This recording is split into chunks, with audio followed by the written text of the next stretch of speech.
What you're about to experience is one man's quest to see beyond the tumultuous period we're in and to envision what lies just beyond our grasp, yet well within our reach. Welcome to Larry Rifkin's America Trends, where the future has arrived, and it's just in time.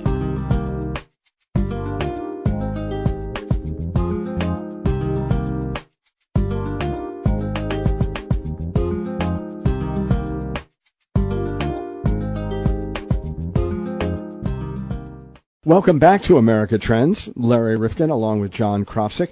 And John, you know, a lot of people say that economics is the dull science.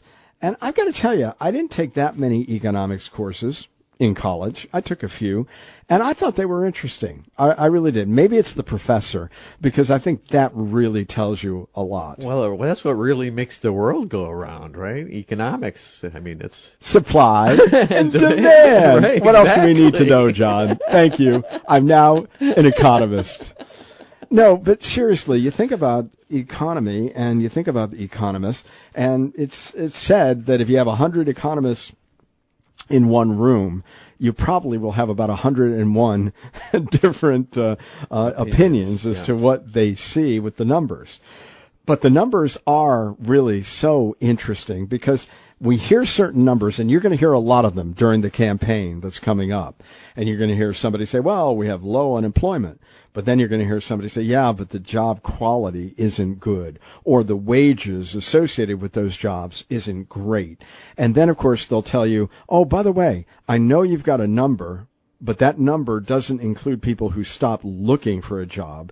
And in fact, the job participation rate in America is still lower than it was before the recession of 2008. Well, you're absolutely, and that's the whole problem with economics. It depends on who's doing the counting and what they're counting. Yeah, and what kind of green eye shade they're wearing. Because they can make it sound so much better if we don't count this or that. Right. Well, I mean, I've never understood that notion that, well, if they stop looking for a job, then we don't put them in the numbers. But if they start going back and hinting and they go up on one of these Indeed.com or whatever, we found you. You're back. Yeah. And so now we're going to count you as one of the unemployed looking for work. So, right. I mean, when you hear that number, 3.7%, John, to me, I would feel it more. I mean, if I really thought this economy that we're in is roaring, I don't sense that. I mean, I do see in our community dollar stores thriving, but department stores failing. Well, part of the problem for us, though, and here's the problem, we're in a state that hasn't really caught up with everybody else. So I don't, and I can't speak for everybody else, but I know the state we're in is not very business friendly. So that's true. That's true. I don't know whether but we are also, ironically, one of the highest per capita income states in the country. We're talking about Connecticut. But one of the things that I really go figure that now. There's some figures. I know. Go figure. But David Blanchflower is going to help us through this. He's a professor at Dartmouth. He's written a book called Not Working. Where Have All the Good Jobs Gone?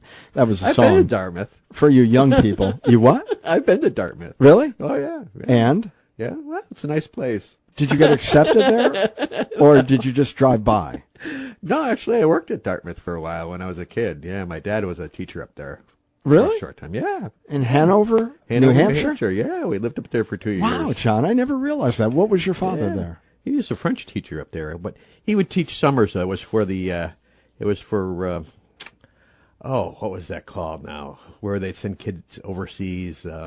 Exchange program. Yeah, so he would teach kids French to go work and. Oh, really? Yeah, very interesting. Yeah. See, I'm learning things about John. So I've been to Dartmouth. I'm so much smarter. Yeah, you absolutely. you took in a lot of heavy thunk. That's beautiful really buildings. Well, the fact is that this podcast really talks about the importance of economists looking around and talking to real people, because they can get mired in all of the numbers. But there's also a certain art to the economy, and understanding when somebody says, I think we're going to go into a recession because consumer confidence is flagging.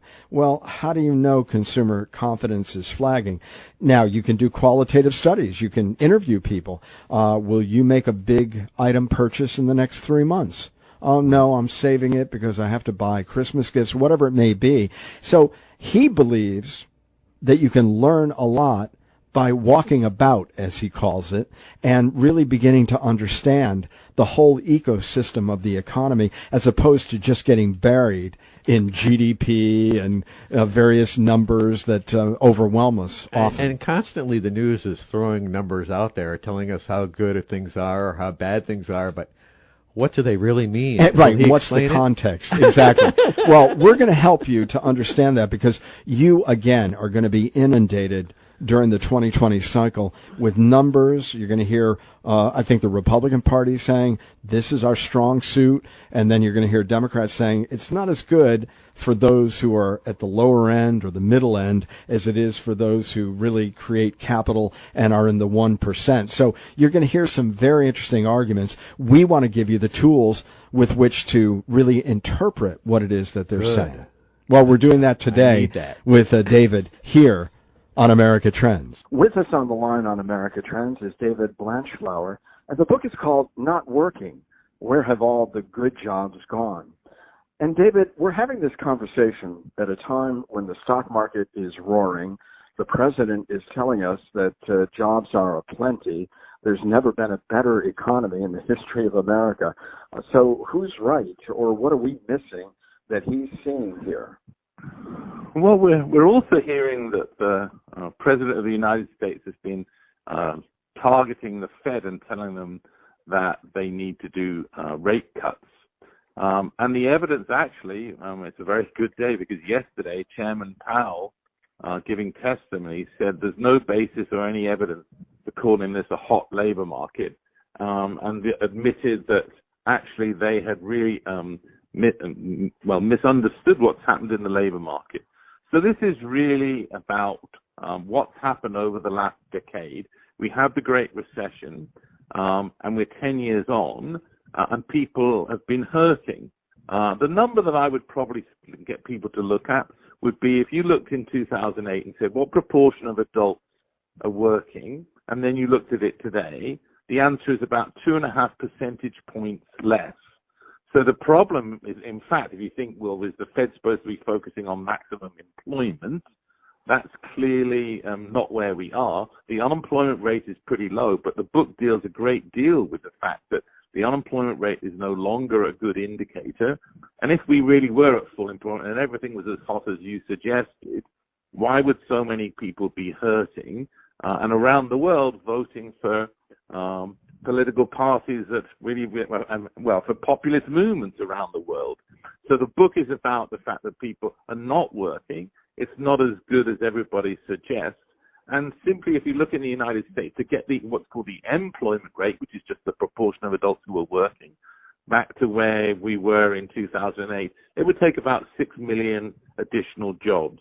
So things are not as great as people have suggested, and that's exactly why Trump has been saying that the Fed should cut rates, and the markets are actually pricing in today 3 rate cuts by Christmas. So there's the dilemma. The story's pretty different from what a lot of times people have been saying. Oh, absolutely. Well, let's talk about some of those terms that we often hear. The one that I'd like to focus on for one moment is the participation rate. In your book, you say it's about 62.9%. And some say that there are 93 million adults who are not in the workforce. You say we probably could put another 10 million in very easily, and yet the unemployment rate might suggest there are fewer. So we get confused and all bottled up with these numbers. Well, the numbers in the labor market are kind of confusing, and the reason why, in a way, we're particularly confused now is because before 2008, whatever measure of the labor market you took was really highly correlated with everything else. It didn't really matter which one you looked at. But today, unfortunately, that's not true. So let's go to the participation rate. That's just the proportion of adults who are either employed or unemployed. So the people who aren't part of that are called out of the labor force. And this is a really big puzzle. I mean, what we've seen actually is the participation rate fell dramatically after 2008. It picked up in recent years. But the puzzle actually is that the participation rate in every other country has basically remained flat or risen. So the participation rate is a really big deal. And the problem particularly is that people have become so despondent, they can't find a job. They're not actually calling themselves unemployed. They've been discouraged from working, and they do what we call leave the labor force. The issue is, if the economy was getting close to full employment, how many of those people would come out of the labor force and to take jobs? And the answer is probably quite a lot. And the big concern about these people who are non-participants is that we've seen a huge rise in their, if you like, in their unhappiness. This group particularly are the ones that have been subject to what Deaton and Case called deaths of despair. So the group we really, really need to worry about in the United States are prime age adults, particularly white, especially those with lower levels of education.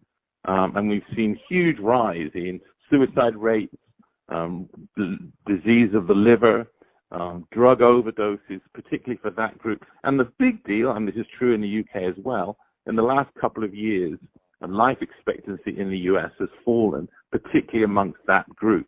So non-participation, being separate from the labor force, being separate from work, being discouraged, is really bad. And we've seen a huge rise in depression, isolation, helplessness, anxiety, all these kinds of things. And the book documents that. And I argue basically this is to do with the lack of decent jobs that are available for this group of people. They've become detached from the labor market, and they've become unhappy.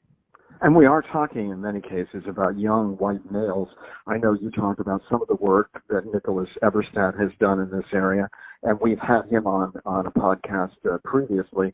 Do you want to talk about young white males, particularly in the Midwest and rural areas in America? Well, that group clearly is a concern. I mean, we've seen the rise of overdoses amongst from heroin and so on. I mean, in a way, that group is a concern. I mean, my bigger concern. I mean, that group is it's right. The prospects for those young people is relatively low. But I would still emphasize, I think, that the prime age, perhaps a little bit older than that, is the group that really is a worry. But of course, these young folks are going to become that group pretty soon. I mean, the big deal as well, actually, for these folks is that it's a bad thing. We know from research in the field that I'm in, labor economics, that it's really bad to be young and come into the labor market when unemployment rates are high, when jobs aren't available. So young people who became 17, 18 or so between 2007 and now, they've struggled because the labor market has not given them the easy access. I mean, the way I like to talk to my students about it is, think of the job pyramid. People start at the bottom and rise up. And if you're a college graduate, you enter at the point where college graduates enter. Well, actually, it turns out that college graduates have had to enter lower down that pyramid, pushing out the least skilled out of the bottom. And what we've seen, and this is really another big argument to say we're not at full employment, you'd expect to see people starting to rise up that pyramid. And if we were at full employment, then you'd see people who were high school graduates being able to take the job of college graduates because there was such a shortage of workers. So we've seen none of that. So obviously this group is a problem. And particularly, I think the story, in a way, in this Great Recession is perhaps we should focus on white, because whites particularly, we've seen this concern. Whites are really dominantly the problem in these deaths of despair. And the opioid crisis is really amongst whites, not so much amongst minorities. So obviously this relates to the heartland, rural America, and the places essentially where Trump won the presidency. All of our senses attuned to what's really going on. What would we see? Because you say that the macro economists over the years, certainly the last decade, have gotten just about everything wrong. And so we see a lot of people pushing back and rebelling against expertise in our society. But what is it that they're missing by not subscribing to the notion of the economics of walking around? I mean, if you look back to 2007, 2008, it's really pretty clear that central bankers, policymakers, didn't really see the recession, or if they saw a slowing coming, they had no clue how bad it was. A lot of economists have argued you should never expect economists to spot recessions, which I think is abject nonsense. But actually, one of the big things that happened was that central bankers and policymakers didn't spot the recession 6 to 9 months after it had happened. They still hadn't spotted it. And the answer was, in fact, they were stuck with old models, old ways of thinking, didn't get outside the big cities. So what do I mean by the economics of walking about? Talk to people, listen to what they have to say, listen to individuals, listen to firms. And we're seeing these kinds of data coming out right now. There's a thing called the Purchasing Manager Indices, which are called PMIs, and they just ask people, tell us what's going on. They ask employers, they ask purchasing managers in construction and manufacturing and services, what's going on. And it turns out they give you a pretty darn good idea of what's happening, and you get it within about 2 weeks. And so those data are telling you right now that slowing's coming. The data in 2006 told you that, but these policymakers simply missed it. So they missed the Great Recession. Then we got to 2009 or so after growth had started to pick up again, and essentially we saw the unbelievably slow recovery. I mean, the UK is a good example. The UK recovery is the slowest in 300 years. Two that was slower was the South Sea bubble 300 years ago and the Black Death 600 years ago. So you see this very slow recovery. People are hurting. And now we're in a position where the Fed raised rates, and we now realize that actually the economy is slowing. That was another big error. So you saw an error in 2007 and 8 that people missed the Great Recession. In the recovery, they said everything was going to be great, and it hasn't been. And now it looks like they've missed the downturn again. And we're seeing the Fed in a blind panic over the last few days, realizing that the rate increases that they did, saying that we were at full employment, was completely wrong. And yesterday, Alexandria Ocasio-Cortez was asking Powell yesterday, so you've got it all completely wrong. And basically Powell said, yeah, we got the labor market wrong. I think we learned that everything was much lower than we thought. Well, that has consequences on ordinary people. David Blanchflower is with us. The book is called Not Working, Where Have All the Good Jobs Gone? And it is important that it be a decent job. I know there are many people who are working, but you point out, and others have as well, that there's this underemployment that's going on, or people with 3 lousy jobs all at once. Right. So what are the quality of jobs that are available, if and when they are available to someone these days? When I talk about good jobs, and what I mean by good job is something that's stable and secure and provides enough wages or earnings essentially to pay the bills. And we've seen that particularly for the groups who are less educated, those good jobs that their parents had, their grandparents had, seem to have gone. So yes, employment's up, but the big story, why the unemployment rate is really pretty hopeless, is that there's this huge amount of underemployment around the world. So that, what I mean by that is, particularly people are stuck in part-time jobs and they'd really like full-time jobs, or even if they're in the part-time job and they're happy to be there, they just want more hours and they can't get them. I mean, we know about people on the minimum wage. Yes, they're on the minimum wage, but oftentimes they simply can't get enough hours to multiply their wage by. If you make $15 an hour and you get 10 hours, that's different than if you get 50. So it turns out that there's that. People are very unhappy about the insecurity that it's brought and the fact that they can't make their incomes high enough. So it turns out what's crucial about underemployment, unlike unemployment, which has gone back to pre-recession levels, underemployment is still way above what it was in 2008. So that tells you that you're not anywhere near full employment, and the Fed and central banks around the world have missed it and haven't understood that this is really the thing that's driving the world now. And underemployment makes people unhappy. It makes them insecure. It makes them anxious. It gives them depression. So the people out there, if you do the economics of walking about, the underemployed are struggling. And if you were at full employment, that's not what you'd see. You'd see firms, if there was a shortage of labor, the first thing you see firms do is say to their workers, would you like to work more hours at the going wage? And they say, sure. And so I think it's an intellectual failure, but it's a failure to actually realize that people, even though they have a job, the jobs are crummy, they're not paid enough, they haven't got enough hours, and they're frightened and they're worried that they'll lose those jobs. That shouldn't be true 10 years into a recovery. So we're 10 years in, and the likelihood is that the economy is about to slow. So this is about as good as it's going to get. And I would argue a lot driven by macro policy failure. And in this context, Trump's probably right to say that the Fed made a terrible error. It's time to cut rates because people are hurting. So in this case, I think he's right. Could we go back to the Great Recession and put it in text?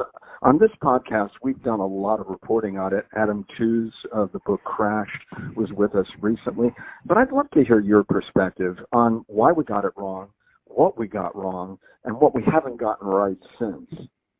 Sure. Well, I'm good to talk about that. I was a member of the Monetary Policy Committee at the Bank of England. I voted 36 times on interest rates from 2006 to 2009. And I started to vote on my own from October 2007 till basically October 2008. And I kept saying there was a horrible recession coming, and the rest of the people on my committee voted against it, didn't agree, didn't think it was coming. So that was pretty hard for me, and it seemed so blindingly obvious to me. And I think that was a sort of intellectual failure. For me, it's hard to understand why people didn't see it.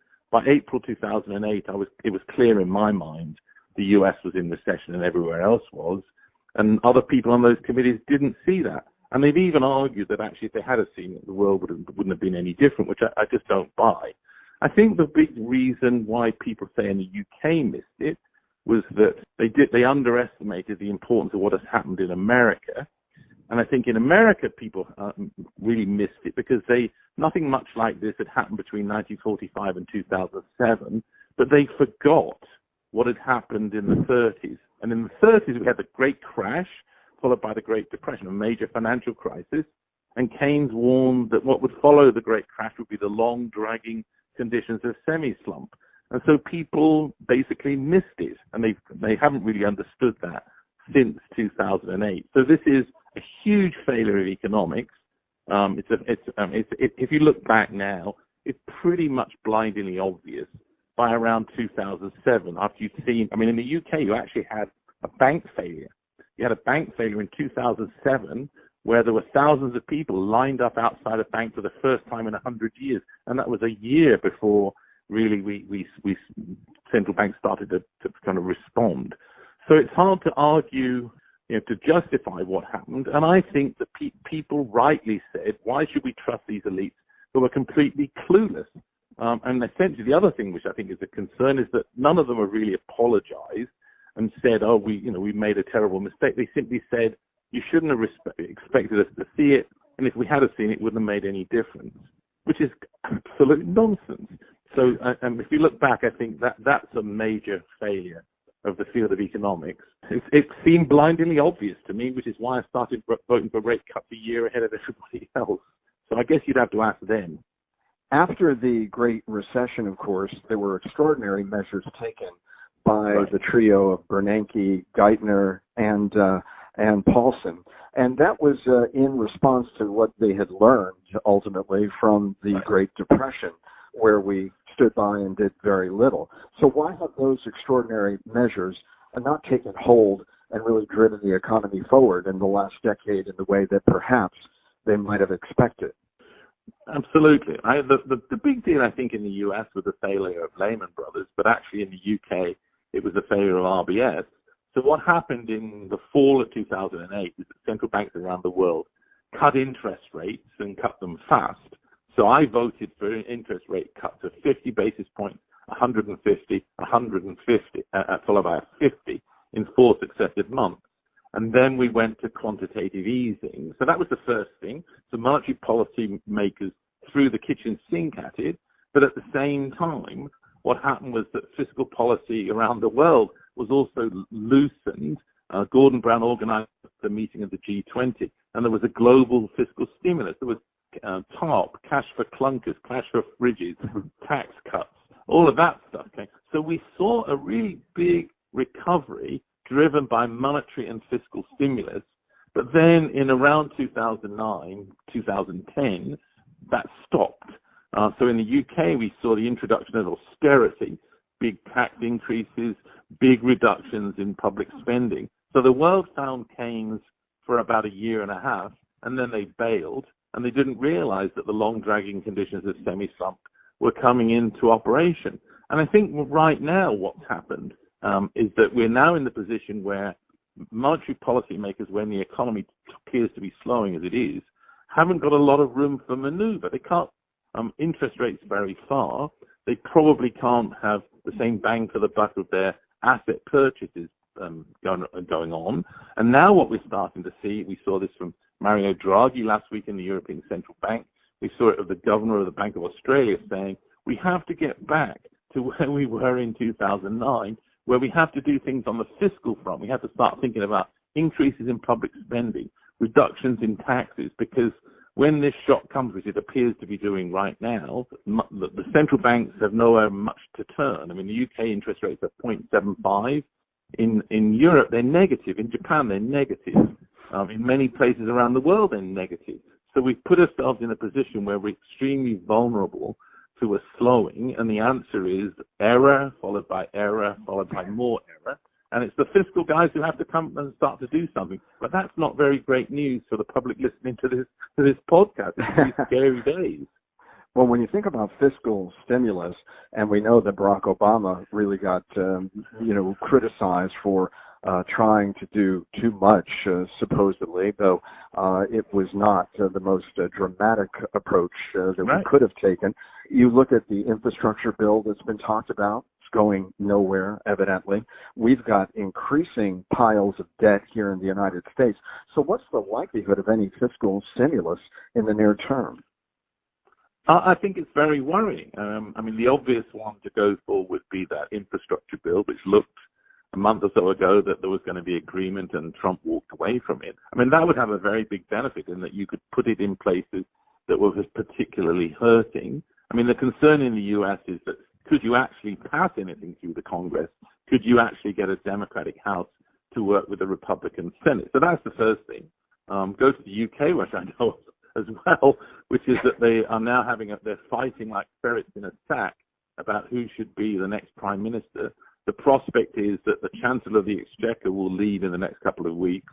We don't have a credible government who can pass things through the House of Commons, and the Governor of the Bank of England is leaving at the end of the year. So this looks very worrying. At least in 2008 around the world, we had credible governments, but the difficulty that Obama had and trying to get basically policy measures through the Congress is going to be repeated. And the economies are really, it's concerning that they're going to be vulnerable to any slowing, because the ability to pass these things, and B, the understanding that the central banks can no longer be the only show in town is a concern. And the other one is that if you do this stuff, you're probably going to have to act pretty quickly. And the concern is that, could any of these organizations act quickly? And the answer is probably not. You write that right-wing populism has been driven by developments in labor markets and by failures of the elites to get economic policy right. And yet they have been focused on scapegoating in many ways, not necessarily the policies that you would see necessary. So they're scapegoating immigrants and others, and then they are looking at other ways to kind of keep everybody mollified who has a concern and has great anxiety about where we're headed. So what will the next response, perhaps, from right-wing populism be if, in fact, they are met with rejection at the polls going forward as they were in 2018 in America? Well, it's obviously a big concern. I think what we've seen in this move to populism of Brexit and Trump is that people who felt a sense of hopelessness, they've been left behind in the recovery. Trump and Brexit offered somewhere to go, offered somebody to blame, the elites, the immigrants, the Democrats, the whoever's, Europe, the European Union. So in a sense that explains the votes that we've seen. The explanation partly where we are is that, yes, times are tough, but Trump and the Brexiteers are trying to get things done. what's kind of interesting is the populists haven't actually delivered much of anything to the people who voted for change. We've seen in the U.S. in the last few days 20 attorneys generals going to an appeals court to try and remove health care from 30 million people with no alternative on the table, with every prospect that that measure might actually take place in 2020, just before the election. So this is a quite interesting thing where essentially we haven't delivered much of anything. Wages haven't increased. There hasn't been much tax cuts for those at the low end. The question is then, what will happen if people don't deliver? Brexit, if Brexit becomes no deal Brexit on Halloween, then living standards and incomes are going to fall, and basically there's going to be economic chaos. Not clear that anybody really wanted that. So I think the issue going forward is, can these populists deliver at a time when economies are slowing? So if you look at the concept of Brexit, maybe it was a good idea, maybe it wasn't, but you couldn't have picked a worse time to do it as the global economy slows from a trade war.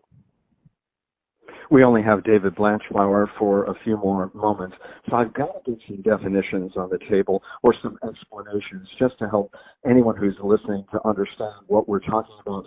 Labor market slack. You talk a lot about that, and explain that terminology and what kind of slack we have in the labor market today.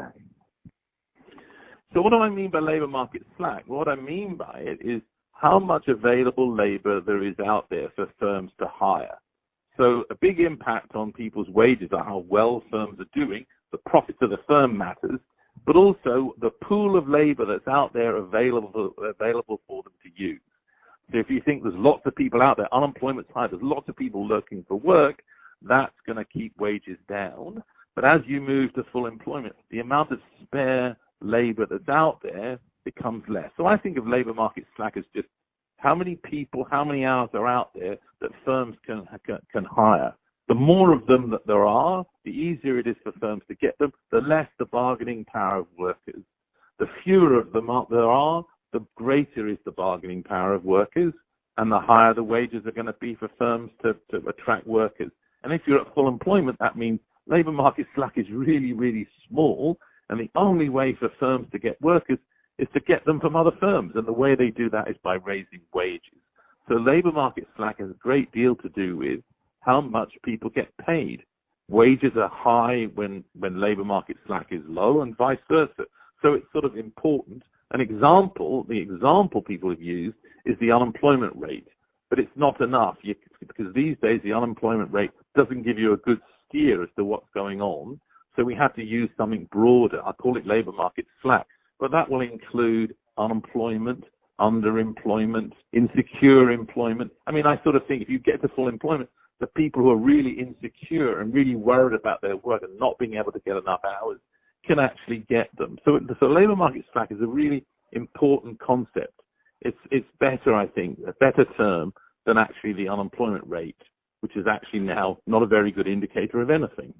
And when we look at who's in the driver's seat today, without union representation in the private sector, with still a lot of slack in terms of people being underemployed, and we're not seeing wages really go up in any material way. So would we say that those who control business, those who are owners of businesses or managers, are still dramatically in control of the labor market today? Right. I mean, I think that's a very good way of characterizing what we've seen in the labor market. Over time, globalization has increased. What does that mean? It means that firms can move abroad. It means that they can send work to India, or they can hire people in other countries, and they can bring in migrants. So that means that right now, the power essentially rests with employers, and they have the ability to pay. They don't need to, because they can replace workers pretty cheaply. So what happens is you move to full employment, which is, I talk a lot about it in the book, the balance of power shifts towards workers. And it means that then you start to see decent wage increases, and the balance of power shifts. And the Great Recession scared workers, made them realize that the potential was to lose their job, lose their income, and it scared them. So the balance of power, you're right, has shifted very strongly towards firms, and it may not always remain that way, but obviously that's not great for workers who feel scared and underrepresented. What about the division between what we're seeing on Wall Street and what we're seeing on Main Street? We're going to hear a lot about this, and that's why I want to ask you in advance of the 2020 election in America. Sure. Wall Street's doing great, but what about Main Street? So what's that divide about? Well, in many senses, the divide is about the fact that you've actually got economic policy being driven by the central banks. So what have the central banks done? One of the big things they did is do what's called quantitative easing. They realized you couldn't cut interest rates low enough, so they had to start buying assets. But what did it do? Well, it increased the price of houses. It increases the price of stocks and shares, and essentially that's what's been going on. That's really helped people who owned assets. And so the stock market has risen. People holding those assets have felt pretty good, and many of them felt that Trump has delivered on that front. The problem is that people who've not owned houses, don't own assets, have not been helped. So there's the divide between Main Street and Wall Street. Yes, we see these record levels of the S&P and the Dow, but on Main Street, the ordinary person in Ohio or Alabama or Mississippi or Missouri hasn't felt those gains. And the big thing we've learned from behavioral economics is that relative things matter. So if I'm not doing well and you are doing well, I may feel better by you doing worse. This is the worry. Now, people are going to be hearing these terms: labor force, unemployment rate, employment rate, participation rate, and they're going to be bandied about in the coming election. What should people really focus on when they're hearing these economic terms bandied about? What should they really focus on and expect to hear that might give them a clearer picture of what's going on in the economy, aside from their walking about and feeling it for themselves? Well, I think the last bit you said is really important. I think the economics of walking about means, the individual has probably got a pretty darn good sense of what's going on. They don't need to be told by labor economists or politicians how well they're doing. I mean, in a sense, the big measure is how are wages doing? How are your wages doing? Are you struggling to survive? Are you struggling to pay your bills? Or are you not? So an unemployment rate is not a great indicator. I just think what's happening to your wages? Have you had a wage rise over time? Have things changed? I think that's the really good thing to think about, because if each of these measures essentially are really about wages ultimately. So are you feeling better in the labor market? And are there decent jobs out there that you can go and get? Can you move to a decent, better paying job with more hours? And I think that's the story that the book says. You don't need to believe these deep technical terms. People know, and they should basically believe what they feel and see. Well, let's go back to where you are. I know you're on a wonderful lake as we're speaking at this moment. You live in New Hampshire. The housing market, you said in the book, is slowing. You see a local store and a gas station closing. Are those better indicators than macroeconomic numbers? So when people walk about and they talk to folks and they say, how's your job? Oh, I just lost 10 hours, or I'm going to part-time, or my store may be closing. Is that what they should really understand and internalize as they think about their decision-making going forward? I mean, the answer to that, if you look back in 2007, that's exactly what you should have done. What I saw around here in New Hampshire was that places were starting to close in 2007, and the housing market had really started to slow. Now, what am I seeing now? Well, the housing market has started to slow pretty fast, and Hanover, where Dartmouth is, it's really interesting. Several stores on the main street now have closed. So stores on the main street have closed. The local Chinese closed. The bookstore, Barnes and Noble, moved out of Hanover. So Hanover is it's short of houses now. My local store down the road closed. I think this also something which is quite interesting, which is that this state of New Hampshire, which has actually had a very, very low unemployment rate, as I say, its housing market is weakening, but it's one of the states with the highest opioid overdose rates. So even in this rural place, we're seeing slowing, and we're seeing economic and social consequences of people being left behind. So I think New Hampshire's a good place to look at, but it looks to me the similarities now in New Hampshire in this local place as to what happened in 2007-8, and especially it appears that construction spending's falling, the house prices, the growth is starting to slow, and we've seen declines as we saw in 2006 and 7 in permits to build, new construction. That should worry people. It looks like the housing market's turning down, and there are other indicators in construction and manufacturing and services that suggest here and elsewhere that this looks like the end of a very long boom, which has been a weak boom, and at the top of a boom, people are still hurting. Well, I want to thank you for bringing some humanity to what some people call the dismal science. You certainly don't approach it in that way. David Blanchflower, the book is called Not Working. Where have all the good jobs gone? Thanks for being part of America Trends today. Thank you. America Trends Podcast is part of the MHNR Network, mhnrnetwork.com.